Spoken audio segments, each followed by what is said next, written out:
నేను ఆ రోజు మీరు ఒకసారి గుర్తుపెట్టుకోవాలి. ఆ రోజు కూడా నేను ముఖ్యమంత్రిగా ఉండి సమైక్య ఆంధ్రప్రదేశ్లో 9 సంవత్సరాలు ముఖ్యమంత్రిగా ఉన్నాను. 10 సంవత్సరాల అపోజిషన్ లీడర్గా ఉన్నాను. ఈరోజు సైబరాబాద్ కానీ, ఇంటర్నేషనల్ ఎయిర్పోర్ట్ కానీ, ఔటర్ రింగ్ రోడ్డు కానీ, హైదరాబాద్లో ఏ డెవలప్మెంట్ ఉన్నా అది ఆ రోజు తెలుగుదేశం పార్టీ చేశాం తప్ప తర్వాత వచ్చిన పార్టీలు కాదని మరొకసారి తెలియజేస్తున్నా. విభజన జరిగింది. షెడ్యూల్ 9 ఉంది, షెడ్యూల్ 10 ఉంది. ఇంతవరకు 5 సంవత్సరాలైతే మనకెక్కడ కూడా విభజన చేయలేదు.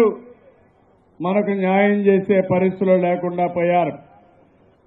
ఈ రోజు మీరు ఒకేసారి గుర్తుపెట్టుకోవాలి, కేసీఆర్ ఎక్కడి నుంచి వచ్చారు?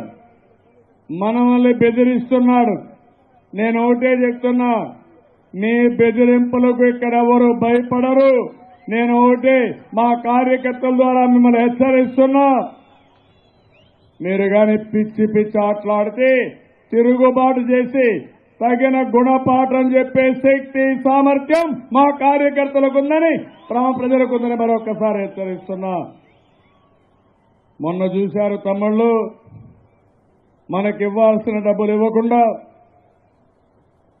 మనకు ఆస్తుల్లో వాటా ఇవ్వకుండా, ఇంకో పక్క మనం ఇచ్చిన కరెంటు కూడా వాడుకుని 5,000 కోట్ల రూపాయల పైన డబ్బులు ఇవ్వాలి.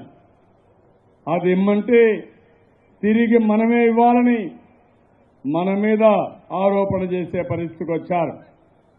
నిన్న మీరు చూశారు. మీరు ఒక విషయం గుర్తుపెట్టుకోవాలి, ఆ రోజు విభజన చేసినప్పుడు పోలవరంలో ముంపు గ్రామాలని 7 మండలాలు మన రాష్ట్రానికి ఇవ్వాలని నేను గట్టిగా పోరాడాను.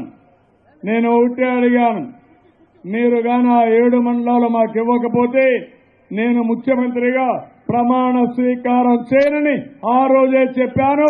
దాని ప్రకారం మనం సాధించాం.